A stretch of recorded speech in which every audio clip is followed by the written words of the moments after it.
Hi guys, welcome to my series. My name is Nishant, and I'm working at a bank in Singapore, and we are migrating our AI use cases on cloud. And I have been working on that project from past 6 7 months now, and I have learned a lot. Thinking that this is easy is would be a mistake if you think that going to cloud is kind of a bailing option for anybody. If you're working for in a bank, it's definitely a mistake. um, I wouldn't say it's a mistake, but it's a mistake to think that it would be easier how you handle things in a bank, and it would be easier to go somewhere like Azure or AWS, and you would get the more elasticity there compared to your bank. There are things that would be different. The teams will again come into play, which you have the dependency on. They would again come there, and they would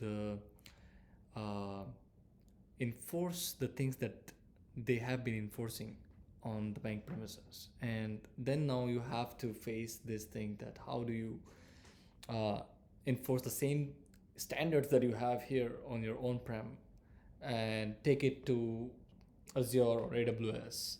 Do they have these kind of things or not, right? For instance, like creating an identity in Postgres. It seems like a simple thing. You can just go to the UI and create an identity which can access Postgres and have some roles and have some permissions defined to it for the table level or the database level. But if you coming from a bank background, you would know that this is not that easy. And if you're taking a identity and creating it in cloud, you have to enforce the same thing that you have been doing on your on-prem, like that identity has to be onboarded in a secret vault, and every time you need a password, you have to withdraw that password from that secret vault. Now, how do you do that in Azure? Or let's say if you want to create access or roles permissions for the database that couldn't be handled by a platform team which is helping to create these AI use cases on Azure. It has to be handled by something which already knows how database works. And for instance, they would want you to create the Postgres uh, database or server, Postgres server, with some parameters which is kind of enforcing the more security and uh, uh, more security in Postgres, right? So they would give you some parameters which you have to incorporate in your Terraform code, and then you have to deploy it in your cloud. And this is what I'm going to talk about in this series. And most people think that AI is just prompts or APIs. In real production systems, AI runs inside what I call an AI envelope, right? The architecture that controls security, routing, cost, reliability. In this video, I'll explain how AI actually works in enterprise system, why the envelope matters more than the model itself, you know. So model comes is the easiest part of it.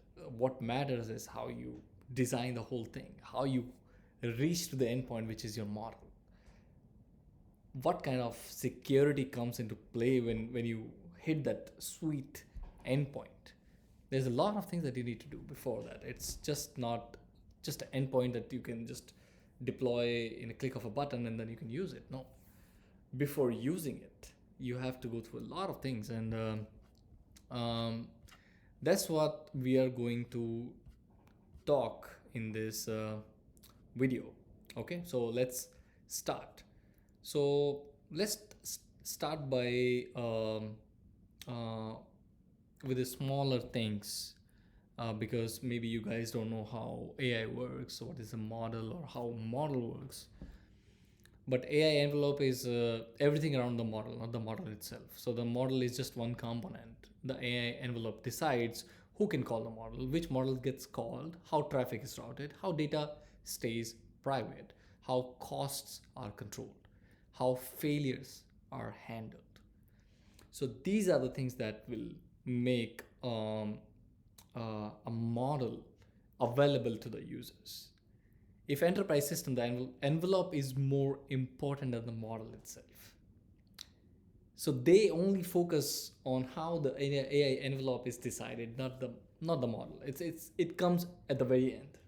As me working in a platform team, I think that the the time that I spend on creating a model, deploying a model, compared to have that AI envelope designed is way much higher.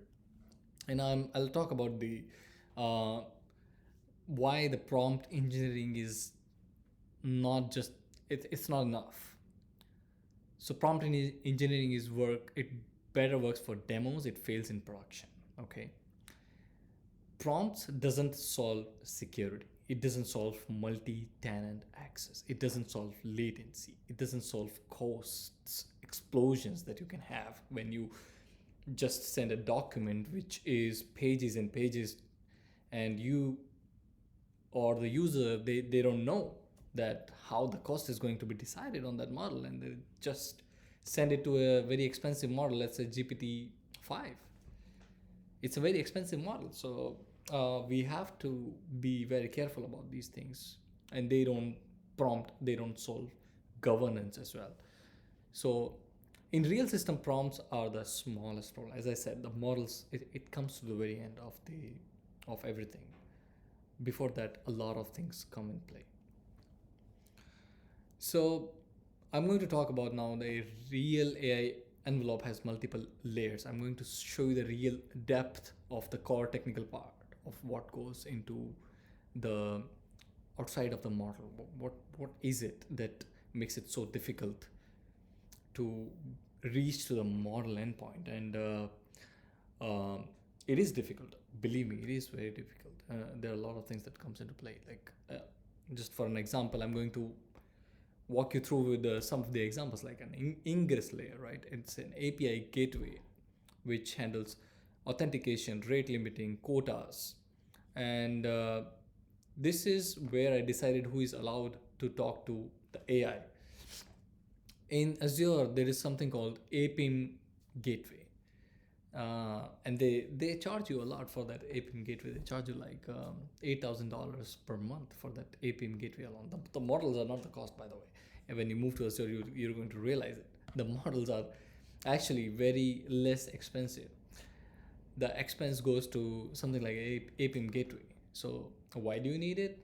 Well, if you are going to use any of the models that Azure gives to you, and you want to limit the tokens, you want to limit the users who access these models, you want to have the subscription keys, or subscription keys are nothing, just an authentication. Just think it like a password.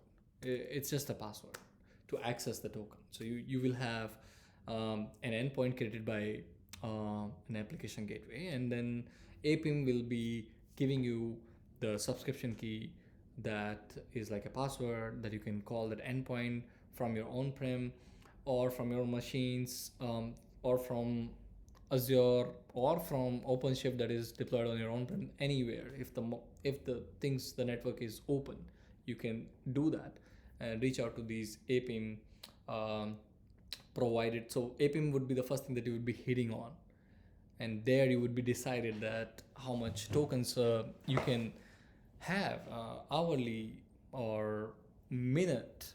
Even the model can support a lot of tokens. You can just limit it at the APIM level itself. So that would be your first thing that you would hit. Now the second thing comes the routing. The routing is also, you can decide on the APIM as well, like the model selection, the versioning, A and B testing, and the failover. So the same request may go to the different model based on the cost, accuracy, and environment. That is your routing layers decision, what to do there. Okay, and then it comes to the execution layer, which is foundation models, custom model, GPU versus CPU workload, and not every task is needed a large model. So smart envelopes downgrade intelligently. So if you talk about the GPT-4 model, right? It's very cost effective, and it does work very well. If you don't need a large model, you can use that one. and it processes documents, and it is very cost effective. Also, we need to decide if you want to run your models on GPU or the CPU. You can work on both ways, right? Model can work on CPUs. The response time will be smaller.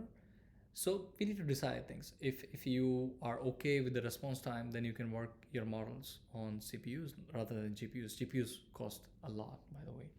If you're creating your own AKS cluster, and you think that I can, in my AKS cluster, I can just have some GPUs procured by, given by Microsoft, right? You can do that. That is completely possible, but those GPUs are very costly. And the problem with those GPUs is that they will come as 40, 42 cores, and even though your model which you're deploying for your GPU, the custom model that you need, it does need only 8 cores or 10 cores, you are going to have to pay for 42 cores completely. There is no other option. You have to pay for the whole thing. All right, so let's go to the next topic, which is data boundary layer, private endpoints, no public internet, controlled DNS resolution. So AI, enterprise AI is useless if data leaks. All right, all that they care about is data protected. If the answer is yes, then you have to show a lot of evidence to them that how it is protected. There are going to be a lot of questions that is going to come to your way, that you have to prove how your data is actually protected. Nobody knows that. So you have to prove it, that it's end-to-end encrypted. When I say end-to-end, that means you are reaching to your gateway encrypted. You have to have a certificate in your gateway. From your gateway to the models, encrypted. Your connection from your gateway to the model, when it reach, it has to be encrypted. That is called end-to-end encryption. So you can't just say that my front layer is encrypted and in the back end, whatever Azure is doing, I don't care. You have to be encrypted end to end, meaning till the point it reaches where you want to reach, it has to be encrypted by SSL. You have to procure some certificates, and you have to upload those certificates in Azure in a vault, and then the services will get those certificates from the vault whenever they need it. So these are the things that I was talking about that creates a lot of difficulties when we talk about the enterprise grade AI solution on cloud.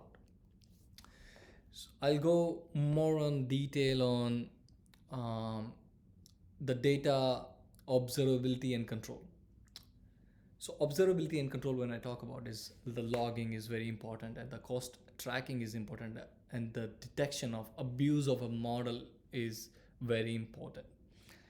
So when I talk about abuse of a model, that means that people are abusing it, meaning they are sending the data that they shouldn't send to a model. We catch a lot of these kind of users. It's not like a police game to catch them, but you have to catch them. You have to expose these kind of users who are abusing your models. They are not supposed to send some kind of data, but they are sending it there. You have to catch them. You have to expose them. You have to tell them. You have to educate them that you cannot do that here. This is not something that you can do. This is not something that you can do. You cannot send the PII data. You have to have the guardrails in place. You cannot send the PII data. So when you send a PII data, you have to detect it on some kind of a dashboard, right? That's what I was saying. When I'm saying observability and control, this is what you should have as your solution, as an observability, that people are sending PII data. PII, when I say PII, it means personal identification data. That means your name, your bank account number, your credit card number, your address. All right, those kind of details you shouldn't send to a model which is hosted on cloud. It's a big no. You cannot do it. You shouldn't do it, and we need to track it. Okay, let me go further. And most AI discussions ignore the real constraint. Okay, and the legacy system, the on-prem cloud hybrids, one DNS server, these are the real constraint. Like we need to have an on-prem plus cloud, both things. We need to want both. Why we need both? Because we want If the cloud fails, our on-prem should work. Okay, then how do you think that is going to happen? Okay, we can think of a solution that if our cloud is failing, we should be having the same model deployed and in our on-prem environment. Okay, and how we're going to make sure that the cloud, which is, I mean, cloud is providing some models, they are going to be at the same capacity that we are going to have it on-prem. I mean, in the cloud, we can deploy as many models as you want. In your on-prem, you don't have that many GPUs. So I mean, these are the constraints that I'm talking about. And they want this. When you're going to go in a meeting where they're going to discuss that, okay, we want to move to cloud, this is our bank, how we can do this, they're going to throw these ideas at you that we need to have an on-prem plus cloud hybrid. We need to have only one DNS server, which is hosted in your on-prem, right? So DNS server, right? Here comes the other problem. You need to have your application which are deployed on your cloud to have an endpoint created, and that should resolve in your bank, inside your bank. That means your in your laptop, if you open a website which is deployed in Azure cloud, it should go to Azure cloud, and you won't have the IP and the port. No. You will have a DNS of the URL of the website, and it should call the Azure. So this can only happen if you have one DNS resolver, and you need to integrate that with cloud. And the compliance requirement of this is another topic we are going to cover this whole series. The compliance requirement is another thing that you should be very, very careful about. Multiple environments, you need to have at least 3 environments: dev, UAT, and production. And AI envelopes exist because this is really messy. All right, this is really, really messy. In the future, AI system won't be a single model. Now I'm going to talk about the why this matter for the future of the AI. Okay, let's just zoom out of this really deep dive. My belief is that in the future, AI system won't be a single model. They will be regulated, observable, and auditable systems. This is what we are trying to build here. The AI system is just not a model. We want to build a very regulated, observable, auditable systems which logs every single thing. And you can go deep inside to see what is happening. How much are we giving it to the cloud provider? How much are we saving, and how can we save it? Where can we save it? And the countries and enterprise don't need prompt engineer. They need the people who can design the AI platform. That's where the real money is, guys. You need to think more like the AI platform designers rather than you think about GPT, Cohort, GPT OSS, and Opus, Claude. No, you need to think about how to design a platform that will be able to handle all the things that I just talked about. So that's where I call them the AI platform engineers. We need more of them because there are none in the market right now, I can tell you. And you need to be a jack of all trades to do that. I'm going to talk about the countries and enterprise. They need the platform engineers, the AI platform engineers, and it aligns with the national interest right now, if I can go 2 steps ahead and say it.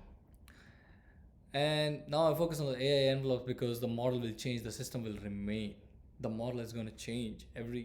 I can tell you this real life example. Every single time the people are going to come, they are going to see a new model going to get released. They're going to attend some conference where the new models are getting released, and they're going to come, they're going to talk to you the very next day and ask you, can I get this model? Can you please deploy this model for me in Azure? I want to use this model. Now, as an AI platform engineer, you need to know that how this model is going to be deployed. That's the easy part. Second thing is, how much is this model is going to cost? Do we have any other model that we can suggest which works in the same way? Because AI engineers are very passionate. They don't care about the cost things. I mean, as a AI platform engineer, you are the one who is going to tell them that we have a different model which is available, which is doing the same things that you were trying to achieve with this model. I think we should pursue with that model, right? These are the questions that we need to ask as an AI platform engineer. So we need to know that how an AI model behaves with prompts, how an AI model jack up the prices of your bill. So my work is about building AI that is safe, scalable, usable in real life. That is my work. And it's not just an impressive demos that I'm going to give it in a random meeting. My work is to have the AI as safe as possible, usable, and it has to be very, very scalable. If you're interested in how AI actually built in production, that this channel is for you guys. You can follow this channel, and that is it for today. I'm going to be meeting you guys on regular basis. I'm going to drop a video on every um, Wednesdays and Fridays. So make sure to that you subscribe to my channel, and see you next time. Bye.